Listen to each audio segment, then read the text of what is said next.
મિર્ચી morning. ગઈકાલે હતી ગુરુ પૂર્ણિમા. ગુરુ પૂર્ણિમા એટલે શું? ગુરુ પૂર્ણિમા એટલે વર્ષમાં એક દિવસ ગુરુને માત્ર એક દિવસ યાદ કરવાના એમ. કેટલાય લોકોએ માત્ર ફેસબુક પર ઉજવી લીધી ગુરુ પૂર્ણિમા. કેટલાક લોકોએ માત્ર વોટ્સએપમાં પતાવી દીધું બધું. અમુક એવાય હશે જેમણે કદાચ પોતાના ગુરુને ફોન કર્યો હશે, થેન્ક યુ કહ્યું હશે, આશીર્વાદ લીધા હશે. પછી પાછું એક વર્ષે એમને યાદ કરીશું. એકચ્યુઅલી ગુરુ એ તો આજીવન યાદ રહે છે. તમે વર્ષના વચલે દાડે પણ એમને મળો, એમને યાદ કરો અને મનમાં જે ભાવ આવે એ જ સાચી ગુરુ દક્ષિણા છે. ગુરુ કોઈ પણ હોઈ શકે.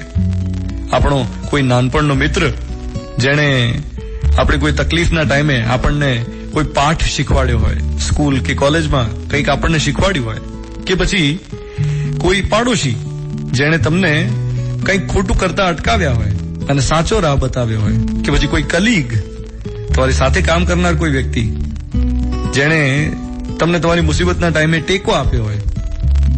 આ બધા ગુરુ જ છે. અને આખી વાત સાંભળતી વખતે તમારા મનમાં કોઈનું ચિત્ર તો આવ્યું જ હશે ને, હે ને?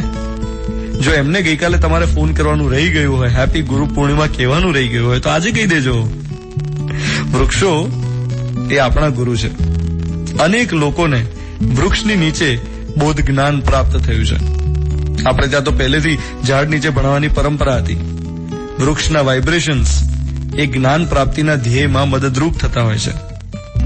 ઝાડની ડાળી પર બેસીને વાંચનની મજા કંઈક ઓર જ છે. ગઈકાલે મોટેરા વિસ્તારમાં હું ગયો હતો અને ત્યાંની સોસાયટીના રહીશોની સાથે મળીને અમદાવાદના મેયર, ગુજરાત વિધાનસભાના ડેપ્યુટી સ્પીકર, આ બધાની સાથે મળીને 1000 જેટલા ઝાડ વાવ્યા મોટેરા વિસ્તારમાં.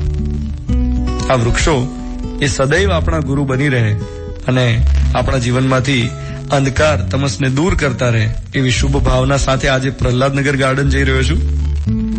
મારા માટે મારા ગુરુ એ મારા શ્રોતા છે. My listener is my teacher. So હું તમને વંદન કરીને આજના દિવસની શરૂઆત કરી રહ્યો છું. મિર્ચી 98.3 પર હું છું ધ્વનિત તમારી સાથે.